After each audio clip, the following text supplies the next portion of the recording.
wabarakatuh. Hai teman-teman, kembali lagi bersama saya Fuad Mahmud dengan NPM 22111000423. Kali ini saya akan menjelaskan sedikit materi tentang perkembangan fisik peserta didik perkembangan kognitif.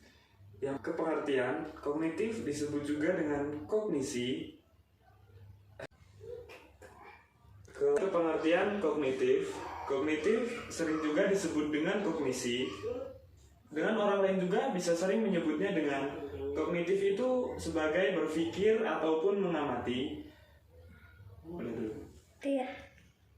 Sedangkan secara istilah, kognitif itu adalah pengetahuan atau tingkah laku yang mengakibatkan seseorang mendapatkan pengetahuan. Di sini seseorang melakukan kegiatan yang menghasilkan pengetahuan itu juga disebut juga dengan kognitif. Menurut Piaget, ada 3 tahap seseorang anak mencapai tingkatan selanjutnya. Yang pertama ada asimilasi, yang kedua ada akomodasi, dan yang terakhir yang ketiga yaitu ada equilibrium.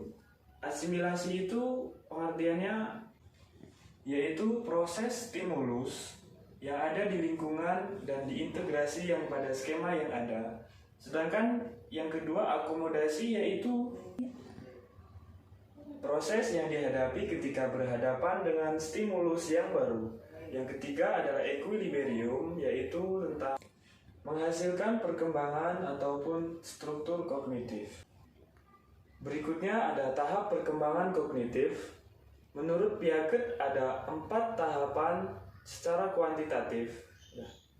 Yang pertama, tahapan sensor motor.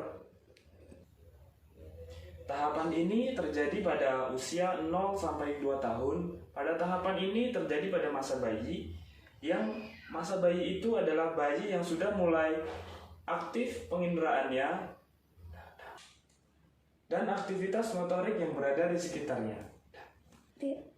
Yang kedua, tahap proporsional motor, yaitu usia 2-7 tahun. Tahap ini adalah tahap yang susah karena sulit untuk membayangkan agar suatu perspektif tidak terlihat dari orang lain. Yang ketiga adalah tahap proporsional konkret, yaitu tahap yang terjadi pada masa usia 7 tahun sampai dengan 13 tahun. Pada tahap ini dapat digambarkan sebuah ciri-ciri positif atau negatif. Proporsional seperti cara berpikir egosentris. Yang terakhir, tahap operasional formal. Tahap ini terjadi pada masa usia 13 tahun sampai dengan 16 tahun. Tahapan ini anak tidak lagi terbatas dengan apa yang berada di sekitarnya, baik yang didengar maupun yang dilihatnya. Dan juga pada tahapan ini sudah membayangkan akan apa yang terjadi di dalam dirinya dan akan apa yang terjadi masalah dalam kedepannya di dalam dirinya sendiri. Itulah tadi materi sedikit yang bertentangan dengan perkembangan fisik peserta didik perkembangan kognitif. Sekian dari saya. Wassalamualaikum warahmatullahi wabarakatuh.